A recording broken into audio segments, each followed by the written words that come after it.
Autrement dit, nous ne pouvions pas attendre que les autres provinces commencent. Il faudra au moins que notre province commence et les autres vont nous emboîter les pas.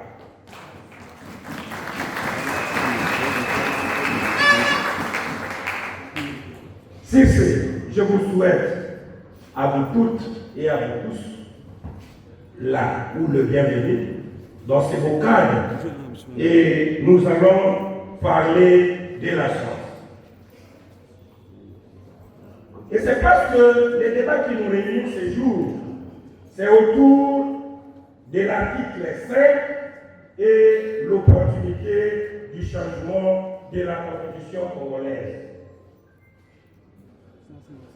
En tant que numéro 1, et celui qui reçoit tout le monde aujourd'hui, permettez-moi de passer un peu en revue quelques notions de droit constitutionnel pour rafraîchir les mémoires des uns ou des autres. Une constitution est une expression philosophique et politique d'une communauté. Un texte qui exprime sa vision, un projet de société, une idée de norme. Elle est donc la norme mère, la fondamentalité de l'être social, son identité. Elle désigne alors l'ensemble des règles fondamentales dont un ensemble d'individus désireux et décidés de former une société politique acceptant de se soumettre à une autorité commune.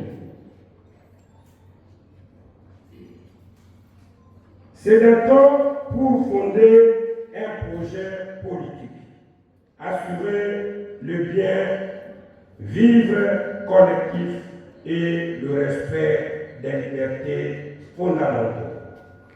Le respect des droits et libertés fondamentaux, j'allais dire. Une constitution n'est pas un monument que l'on contemple.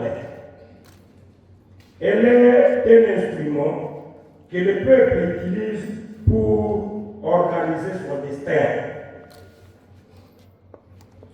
Lorsqu'un instrument ne répond plus parfaitement aux défis de son époque, la sagesse commande de l'adapter aux réalités sociopolitiques du moment. Honorables députés et très chers collègues, distingués invités, toute nation qui aspire à la grandeur doit avoir le courage de réfléchir périodiquement à ces institutions et sur l'avenir de ces dernières. Les constitutions ne sont pas conçues pour être des textes figés, mais des instruments d'organisation politique destinés à accompagner des mutations d'une société, comme disait Jean-Paul Royer-Collin, que les constitutions ne sont pas des tentes dressées pour le sommeil. Vivre, c'est s'adapter.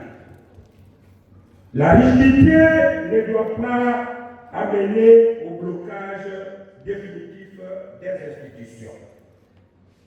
Général de Gaulle, à son époque en France, il disait déjà dans sa conférence de presse du 31 janvier 1964 qu'une constitution est un esprit des institutions, une pratique.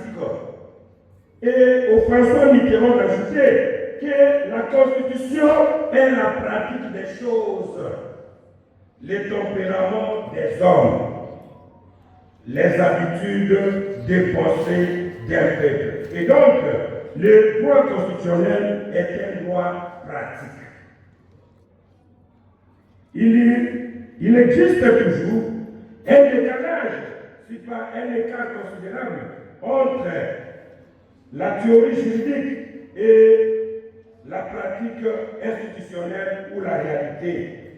Ce qui compte, ce n'est pas tous de savoir comment un peuple devrait être gouverné, à en croire sa constitution, mais comment il est réellement gouverné.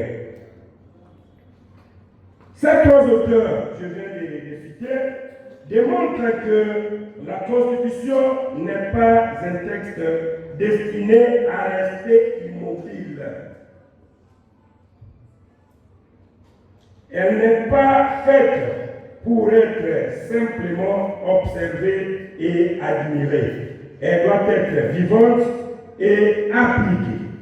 Les auteurs ne doivent pas dormir, qu'est-ce que je dis? Les acteurs politiques ne doivent pas dormir sur la Constitution en se contentant de son existence, où les acteurs politiques doivent la faire fonctionner et l'adapter aux réalités du moment lorsqu'il est faux. Georges Vedel, dans sa théorie de principe de temporalité de la Constitution, disait qu'en vertu de la souveraineté, le peuple souverain ne peut pas se lier lui-même. Il peut changer à tout moment la norme. Même celle qui interdit les changements. Et dans sa pensée-là a été matérialisée par l'article 28 de la Déclaration des droits de l'homme de 1793, qui confirmait qu'un peuple a toujours droit de revoir, de réformer et de changer sa constitution. Une génération ne peut assujettir à ces lois les générations futures. En français facile, ceux qui ont rédigé la Constitution qui nous régit aujourd'hui n'étaient pas plus intelligents que nous autres. Ils ne peuvent pas nous obliger de rester figés dans ce qu'ils ont fait à l'époque. Alors, la République démocratique du Congo ne peut pas faire l'exception de ces raisonnements.